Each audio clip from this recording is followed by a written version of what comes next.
If you've driven up to the Todd Lake parking lot and trailhead off the Cascade Lakes Highway, you've experienced the first mile of Forest Road 370. It's pretty rough. It gets worse, much worse after that.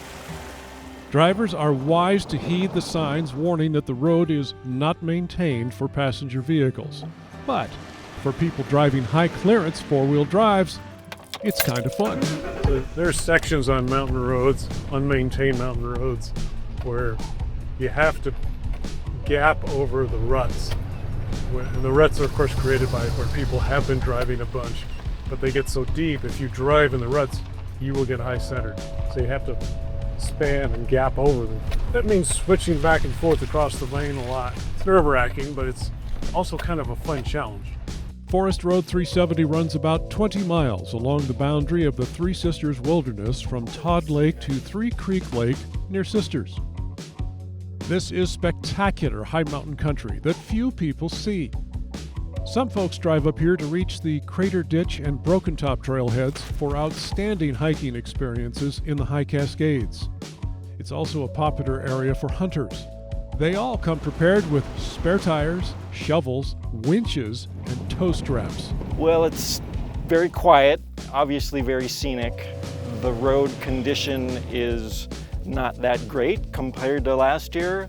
There are some spots like here where it's not bad at all, and most street vehicles could go over it, but there's sections where we stopped and had to check out a line coming up here. So I wouldn't recommend bringing a Subaru up here, but other than that, I think there's a lot of any four-wheel drive vehicle I think can make it.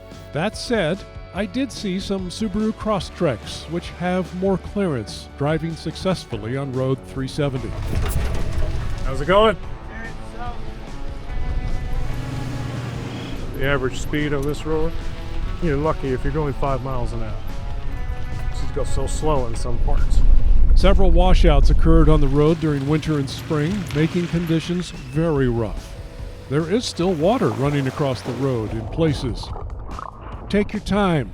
If you have to, stop, get out, and study the road ahead before driving over a rough section.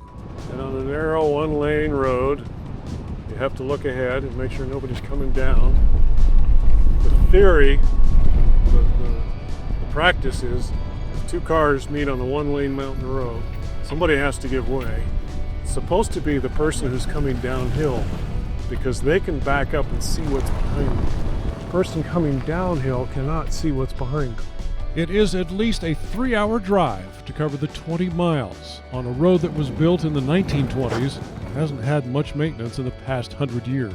You came out of Three Creeks Lake and you wanted to go where? So tell me what your route plan here is. This is the 4600, I believe, and it junctions down here and goes east on the 4601 to what's the name of the road that comes up from Bend?